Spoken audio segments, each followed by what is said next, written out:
দেখেন রাসূল সাল্লাল্লাহু আলাইহি ওয়াসাল্লাম যখন জন্মগ্রহণ করলেন মক্কার জমিনের মধ্যে, আল্লাহ রসুল কুরাইশ বংশে জন্মগ্রহণ করছেন কত সালে?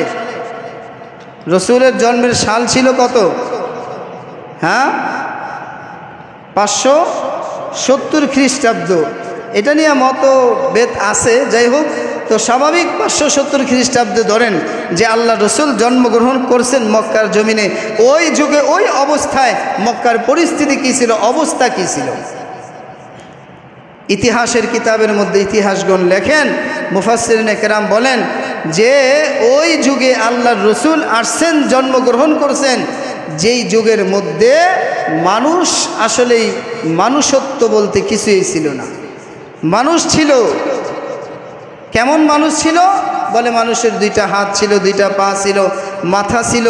সুরতে একজন মানুষ বোঝা যাইত, একজন মানুষ, সে যে একজন মানুষ এটা সুরতে বোঝা যাইত। সুরতের দিক দিয়া কুকুর বোঝা যায়, কুকুরের 4টা হাত পা আছে তার আকৃতি দেখলে। কিন্তু এই কুকুর আর মানুষের মধ্যে পার্থক্য সিরাত দিয়া, বলে আদর্শ দিয়া। আদর্শ কেমন?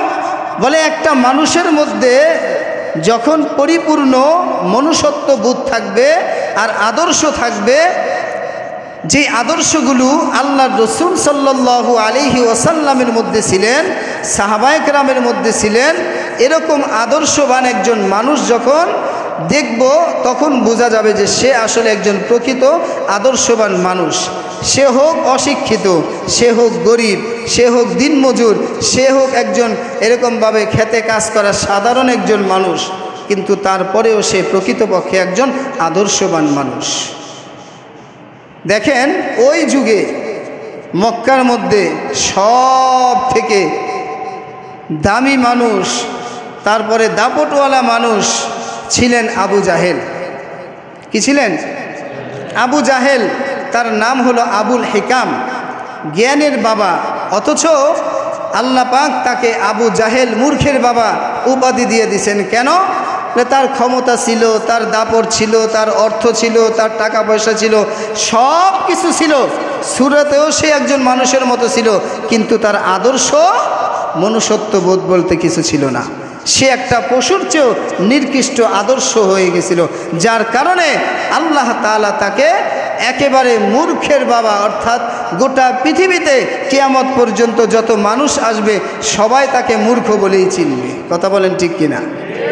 এজন্য আল্লাহর রসুল সাল্লাল্লাহু আলাইহি ওয়াসাল্লাম যেই যুগে মক্কায় জন্মগ্রহণ করলেন, রসুল জন্মগ্রহণ করার পর আল্লাহর রসুলের সবচেয়ে বড় শত্রু আবু জাহেল।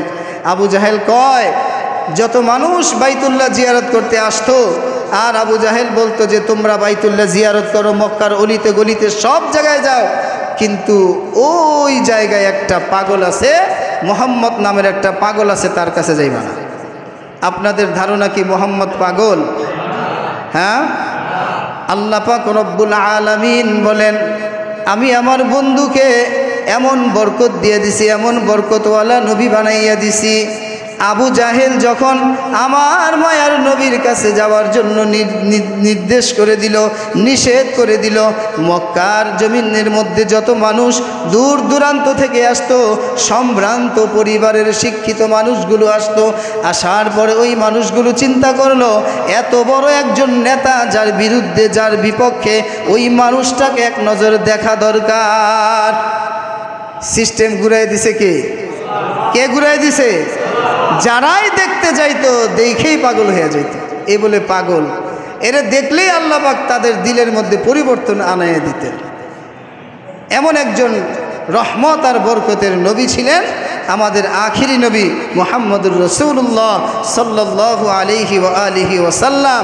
সেই রসুলের এই জন্মের মাস রবিউল আউয়াল মাস আমাদের জন্য অনেক শিক্ষণীয় বিষয় আছে। আল্লাহ পাক রব্বুল আলামিন এই রবিউল মাস ভরেই রসুলের সিরাত সুরাত নিয়ে আলোচনা হবে। আল্লাহ পাক আমাদের সকলকে যতটুকু আলোচনা করলাম